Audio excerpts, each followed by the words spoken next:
Your beliefs inform your thoughts, which inform your feelings, which inform your actions, which create your life. The only way to create a new life or a new current reality is by changing your beliefs. Now, for most of us, our beliefs have been hardwired into us by age 7 when our subconscious forms, or by age 11. And all of that programming is from school, our media, parents, family, friends, religion, etc.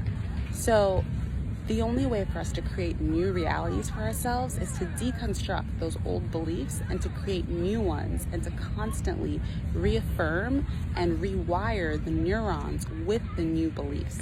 Because you see, the old beliefs and old programmings have been running for so long that we have to consciously make the effort to change and to enforce and enable new beliefs so that those beliefs can fire stronger than the old beliefs.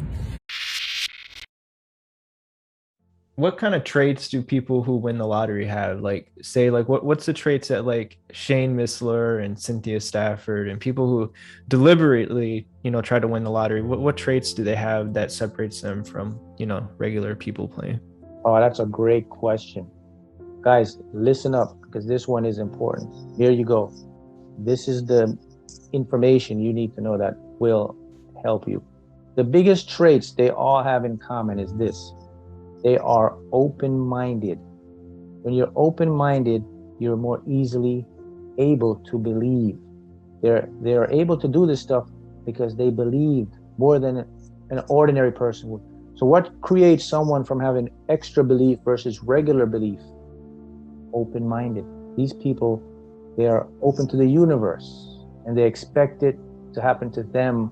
Therefore, their beliefs paramount goes up higher, which raises their vibration. So I guess that kind of leads into the next question that what about chance reality? Can we talk about chance reality for a second? So chance reality, you mean basically when someone just goes and just lucks up and win, or they may never heard of the subconscious and the universe and what we call law of attraction, right? Yeah.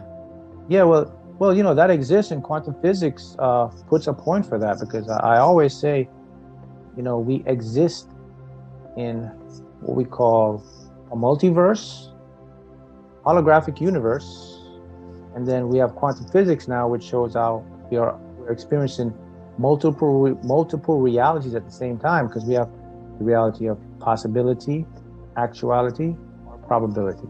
So let's break them too, because probability and possibility are about the same. So let's go with the reality of probability and the reality of actuality. So when we observe anything as human beings, that's our attention. Our attention is known to create our world. This is according to quantum physics. And in a state of quantum physics where a particle is in a superposition state, that means when a particle is in that state, all possible outcomes exist. And this, not to be dramatic, I was 18 years old, but they are defining moments in your life. And when you're around 17 or 18, because you were around the same time when you saw that monk speak, because I'm also reading your book, Think Like a Monk. And that's a pivotal moment, coming out of high school, and all my friends went to college. I didn't go, I ended up meeting Kanye West, right? Rapping for him. This was my idol. This was my number one person who I wanted to sign to. And I felt like I manifested that. And my mom is someone who introduced certain books to me that I was reading at the time. When I was around 17, she introduced me to Esther and Jerry Hicks and also The Secret, The Secret. And, she was like, you can do it. Like, you can manifest it. And I just believed it, because they would give me books I would never read, give me books, try and introduce me to meditation and all these things. But it was when I felt hopeless, and I hate that it got to that point, but I was young too, and I was like, I might as well just pick this book up. I might as well let me just see what's going on with this, because this has to work. And when you pick those books up and you crack it open, you realize that the book was talking to you. You realize that these books have energy and that it's attracting you. It's not just for It's not just because for no reason. It's like it's literally there ends up in your hands because it's destiny, you know? Yeah. And that's one of the things I learned as soon as I cracked it open. I remember reading the 7 Spiritual Laws of Success and tearing up, you know? And I remember reading Asking It Is Given by Esther and Jerry Hicks and like feeling my whole vibration change. And that is one of the most, that is the first time that I realized that there are two realities. There's a reality that we see with our eyes and our feel and touch. And then there is a reality just as real where it is our spiritual world that we can create and manifest. And that is the reality with a capital R. You know what I'm saying? That's Yeah. the real reality that you bring to the other reality. And so anyway, I did these exercises, man. Like I only read books because I had to in school. That was like my thing. Like I can relate. you know, and I intensely would read these books and meditate every day and, you know, imagine myself like living the life that I was, you know, trying to live. And it just, I don't know how to explain it. It was like, I felt like I was there. And what that did was it put me there. It really did. To make a long story short, it put me there. Our reality is a direct reflection of the beliefs we have about who we are, how we relate to our reality. We have beliefs and stories about love, about relationships, about money, about abundance, about health, and these are overlaying our reality. If we want to create a permanent change in vibration, the key to this is getting to the core and becoming aware of our standing waves, becoming aware of our beliefs, and then making a choice to change them. We become aware of them. Awareness is half the battle, and then it's making the choice. That's it.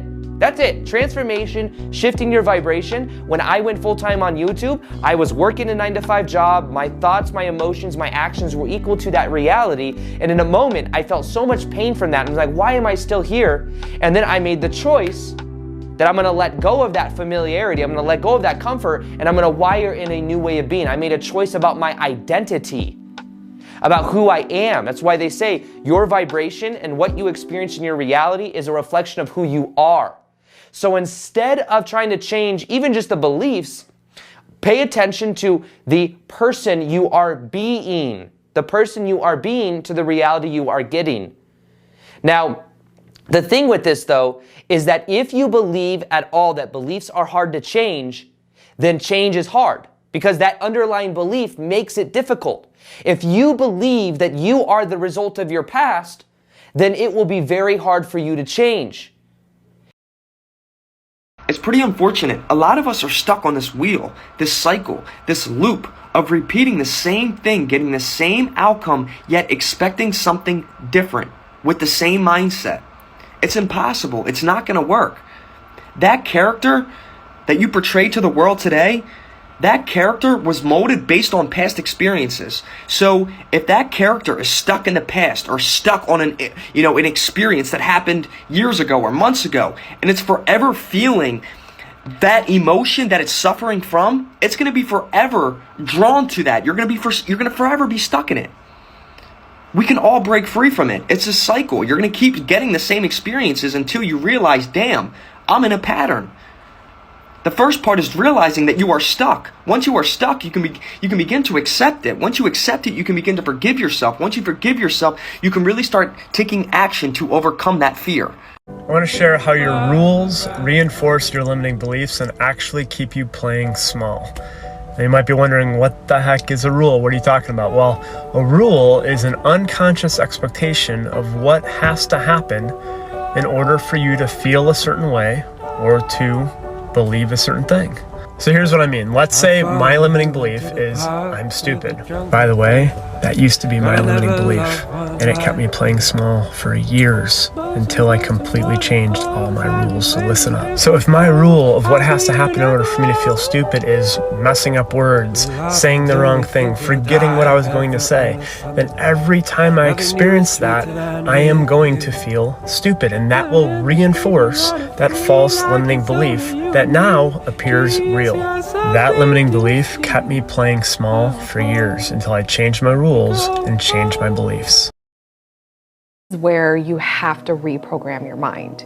Because if you can't look at something in your mind, right, something you want to manifest, if you can't see yourself having it, if you just aren't like, oh yeah, I know it's going to be, whether it's because you've had evidence to support it in your reality and logically you can accept that and say, well, yeah, that makes sense, so not even worried, right?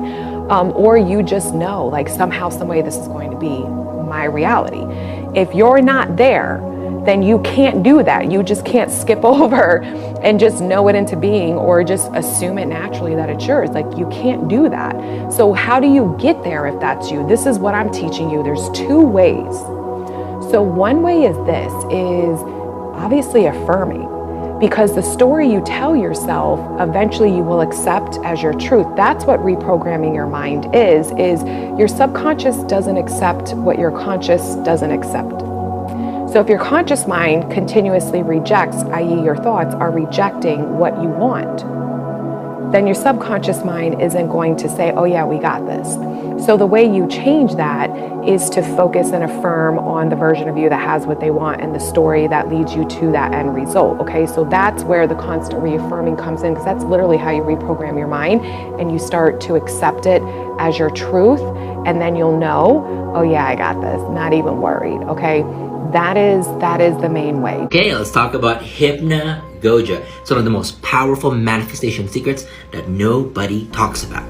All right, Salvador Dali knew about it, Einstein knew about it, Aristotle knew about it. As a matter of fact, Dali, before he painted, would have a key in his hand, hold it, and a plate underneath. He would try to fall asleep, and when his hands fell and the keys dropped and hit the plate, he would wake up and start painting, because he knew that was the best time for him to paint. Now, hypnagogia is a transition state between you being awake and you being asleep. So at nighttime, when you're like, am I awake or am I asleep? Or in the morning when you wake up and you're like, am I still dreaming or you're conscious?